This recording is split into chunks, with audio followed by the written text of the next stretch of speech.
The man was handsome, but deliberately grew a beard for 3 years. He shaved his beard and styled his hair. He took out a hidden police uniform, put it on, and left the bathroom. He walked toward the prison guard, took his access card, and used it to open the door.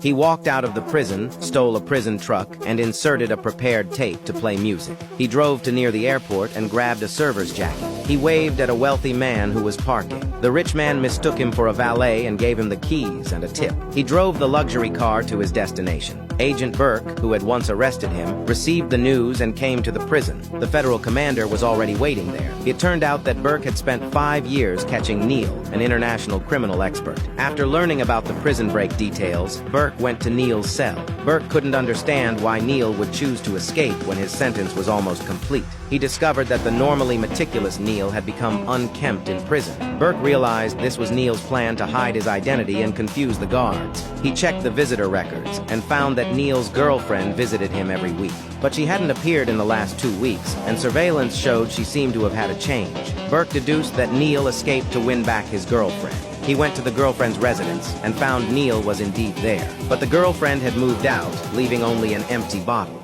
Burke thought Neil's actions weren't worth it, as this escape would add 4 years to his sentence. Neil didn't care, as losing his girlfriend made him desperate about life. Just before being arrested, Neil noticed a metal wire on Burke's shoulder. It was an object that had splashed onto him during an explosion. Neil expressed interest in the metal wire. Burke explained he had been deceived by a criminal called the Dutchman. Neil offered to help find clues, but asked Burke to visit him in prison in 2 days. Burke knew Neil was talented and agreed to his request. Neil pointed out it was a security line from New Canadian Currency. The agents verified Neil's discovery, and Burke was satisfied. He went to the prison to see Neil that day, who proposed terms, requesting a special advisor position and to leave prison. Back home, Burke told his wife about these events, believing Neil was too smart to risk everything just for a girlfriend and must have other motives.